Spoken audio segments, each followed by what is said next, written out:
दोस्तों, इस रूस का यूक्रेन से भयंकर पंगा चल रहा है। साथ ही वो कई मोर्चों पर एक साथ अमेरिका से भी दो दो हाथ कर रहा है। ब्रिटेन समेत पूरे यूरोपीय देश उससे खफा हैं। तो इन चुनौतियों से निपटने के लिए पुतिन एक तरफ जहां परमाणु युद्ध छेड़ने की धमकी दे रहा है, सैन्य शक्ति बढ़ाकर नई टेक्नोलॉजी की मदद से यूक्रेन और उसके मददगारों को नाकाम करने में लगा है, तो वहीं दोस्तों रूस समंदर में एक नए ही तरीके से दुश्मनों को बर्बाद करने में लगा है। और इसके लिए रूस ने सहारा लिया है डॉल्फिन्स ब्रिगेड का।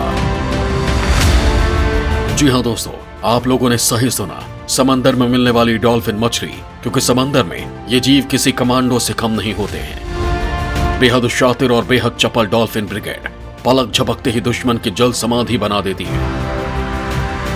खास बात यह है कि यह जानवर बड़ी से बड़ी सैन्य कार्रवाई को अपने दम पर आसानी से अंजाम तक पहुंचा देती है।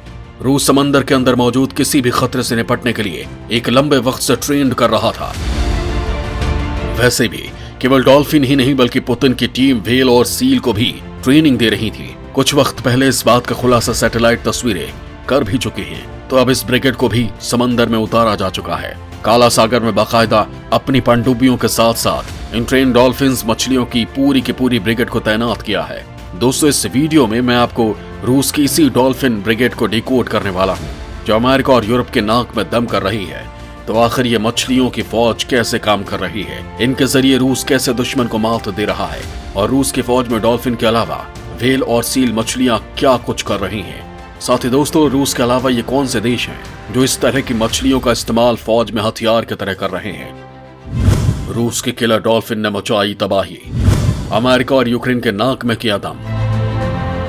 दोस्तों, रूस के बारे में कहा जाता है कि उसने सोवियत संघ के जमाने में डॉल्फिन्स का इस्तेमाल समुद्री खानों को ढूंढने और दुश्मनों के गोताखोरों को मारने और खोजी अभियानों में किया था। बाद में सोवियत संघ के बंटवारे के बाद डॉल्फिन यूनिट यूक्रेन के पास चली गई। 2014 में क्रीमिया पर हमले के बाद रूस ने यूक्रेन की डॉल्फिन यूनिट पर कब्जा जमा लिया था, और इसके बाद से ही रूस डॉल्फिन यूनिट को फिर से तैयार करने में जुटा था। रक्षा विशेषज्ञों की माने तो इन डॉल्फिन को ऐसे ट्रेन किया गया है कि वो समुद्र के सतह पर गिरी किसी चीज को ढूंढ निकाल लेती हैं, साथ ही खुफिया मिशन को अंजाम दे सकती हैं। यूक्रेन वॉर में बाकायदा इन्हें तैयार किया गया है। तो वहीं इससे पहले सीरिया में तैनात डॉल्फिन को क्रीमिया के पास काला सागर में मूद सेवास्तोपोल अड्डे से भेजा गया था।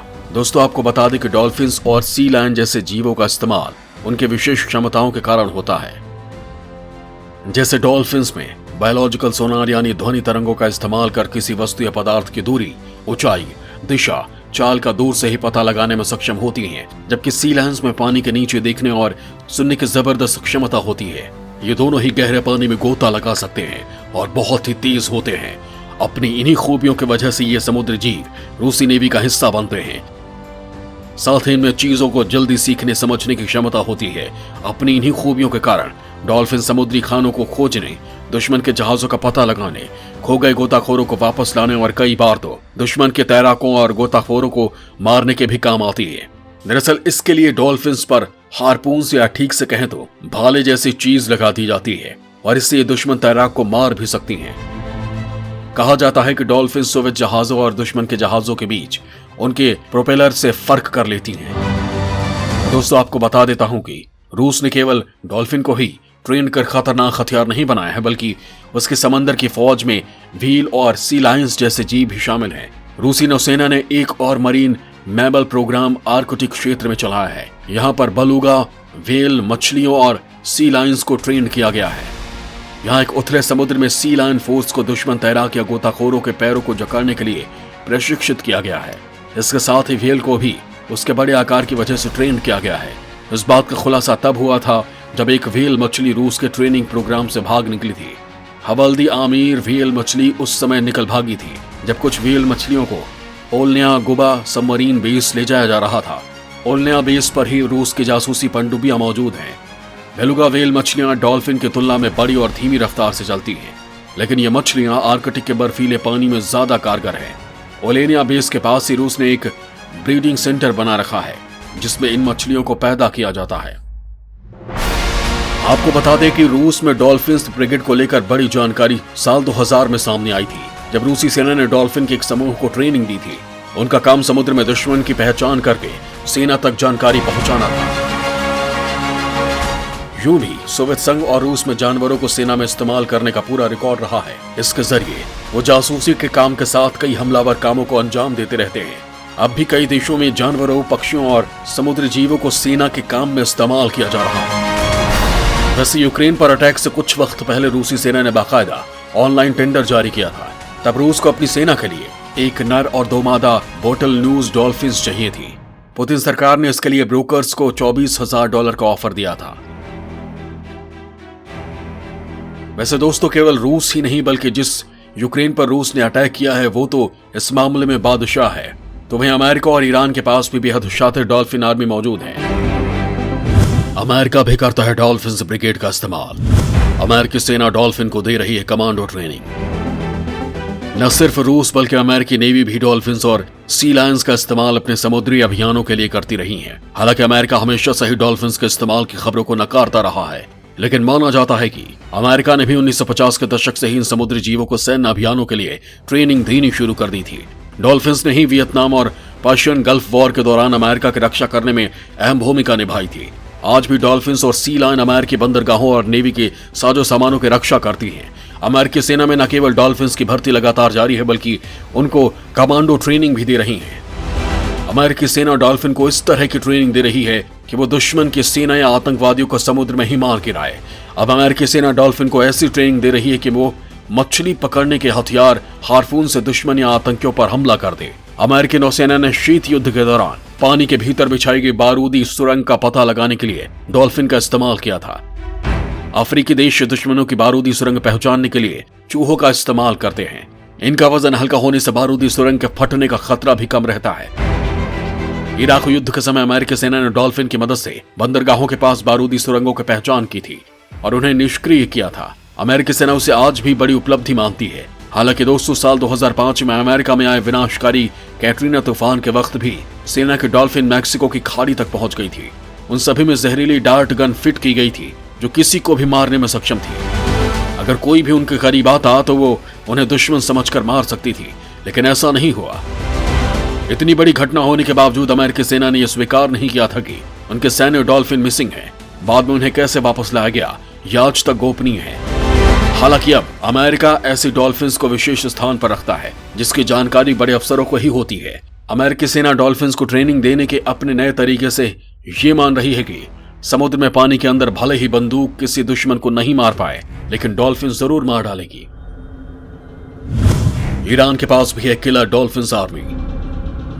रूस और अमेरिका की तरह ही ईरान भी डॉल्फिनों का इस्तेमाल करता है, लेकिन ईरान के डॉल्फिन अमेरिका और रूस के डॉल्फिन से ज्यादा खतरनाक हैं। ये पलक झपकते ही चुपचाप दुश्मन के जहाज पर विस्फोटकों के साथ आक्रमण करने में सक्षम है। ईरान के पास इनकी संख्या 1000 से ज्यादा बताई जा रही है। इसी साल जनवरी में न्यूज वेबसाइट डेली स्टार और military.com ने अपनी ताजा रिपोर्ट्स के जरिए इसकी पुष्टि भी की थी। उनका कहना था कि ईरान के पास ऐसी हजारों डॉल्फिन हैं जिसे वो अपने सैन्य इस्तेमाल के लिए कई बरसों से रख रहा है। इतना ही नहीं, करीब 18 साल पहले ईरान की इस किलर ब्रिगेड का सामना एक अमेरिकी टुकड़ी से भी हो चुकी है। हालांकि यह सामना एक सैन्य अभ्यास के दौरान हुआ था। मीडिया रिपोर्ट्स के मुताबिक ईरान के पास ऐसी हजारों डॉल्फिन हैं। ईरान उन्हें अपने सैन्य इस्तेमाल के लिए कई बरसों से रख रहा है। दरअसल सोवियत संघ ने डॉल्फिन की सेना बनाने का एक प्रोजेक्ट शुरू किया था, लेकिन सोवियत संघ के पतन के बाद यह प्रोजेक्ट भी खटाई में पड़ गया। 1991 में जब सोवियत संघ का पतन हो गया तो उसकी डॉल्फिन यूनिट को क्रीमिया प्रायद्वीप भेज दिया गया था, जहां से डॉल्फिन के ट्रेनर बोरिस ज्यूरिद ने उन्हें एक सर्कस बनाने के लिए खरीद लिया। ट्रेनर ने इन डॉल्फिन्स के साथ एक नए किस्म का डॉल्फिनेरियम खोला, जहां इनके जरिए अजब गजब करतब दिखाए जाते थे। लेकिन जब रूस के लोगों की दिलचस्पी इसमें खत्म हो गई तो डॉल्फिन्स के खाने के लाले पड़ने लगे। तभी ट्रेनर ने बड़ी संख्या में इसको खरीदने वालों की तलाश की। ईरान ने इसमें दिलचस्पी दिखाई। यह हथियारी डॉल्फिन ब्रिगेड ईरान के पास पहुंची, जहां शुरुआत में बोरिस ने ही इनको ट्रेन किया। यह हथियारी डॉल्फिन वाकई बहुत खतरनाक है। यह पलक झपकते ही चुपचाप दुश्मन के जहाज पर विस्फोटकों के साथ आक्रमण करने में सक्षम है। इस वक्त ईरान के पास इनकी तादाद 1000 से ज्यादा है। इन डॉल्फिन्स को इस तरह तैयार किया गया है कि वो हमले में दुश्मन की जान ले सकती है। इनकी सबसे खास बात यह है कि वो दुश्मन के जहाज और पनडुब्बियों को पानी के भीतर उनकी आवाज से पहचान लेती हैं। डॉल्फिन की उम्र करीब 50 साल तक होती है। यह माना जाता है कि उनके पास मनुष्य के बाद सबसे ज्यादा दिमाग होता है। यूक्रेन डॉल्फिन्स ने दिखाई थी देशभक्ति। दोस्तों, कुत्ते वफादार होते हैं, आपने बहुत सुना होगा। लेकिन बात अगर डॉल्फिन्स की करे तो इनसे बड़ा देशभक्त जानवर कोई नहीं हो सकता। समंदर में डॉल्फिन्स जितने कमाल कर सकती हैं, उससे भी ज्यादा इनकी देशभक्ति की भावना लाजवाब होती है। यूक्रेन की डॉल्फिन्स ने देशभक्ति की ऐसी मिसाल पेश की है जिसे सुनकर हर कोई आज तक हैरान है। यूक्रेन के एक अधिकारी बोरिस बॉबिन ने दावा किया कि उनकी डॉल्फिन ने दुश्मन देश के कब्जे में जाने के बाद जान दे दी। डेली मेल की खबर के मुताबिक यूक्रेन सेना में नेवी मिशन के लिए कई डॉल्फिन को जासूसी की स्पेशल ट्रेनिंग देकर तैयार किया था। ये डॉल्फिन जासूसी करने के साथ बम प्लांट करने और शिप या सबमरीन को उड़ाने के लिए भी ट्रेंड थी। ये सैनिकों के साथ उनकी सीटियों का जवाब देकर बात किया करती थी। लेकिन जब तनाव के वक्त रूस ने इनको अपने कब्जे में लिया और रूसी अधिकारियों ने इनको निर्देश दिया तो इन डॉल्फिन्स ने उनकी बातें नहीं मानी। इतना ही नहीं, इन डॉल्फिनों ने उन्हें आक्रमणकारी समझते हुए उनके हाथ का खाना भी नहीं खाया और भूख हड़ताल पर रहते हुए जान दे दी। यूक्रेन आज भी मानता है कि देशभक्त रहते हुए इन डॉल्फिन ने जान दी।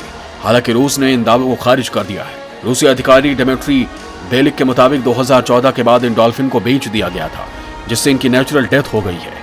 यूक्रेन की देशभक्ति जैसी कोई बात नहीं है, क्योंकि यूक्रेन ने इन सी मैमल्स को पहले ही डीमिलिटराइज्ड कर दिया है। उनके अनुसार ये यूक्रेन का प्रोपेगेंडा भर है।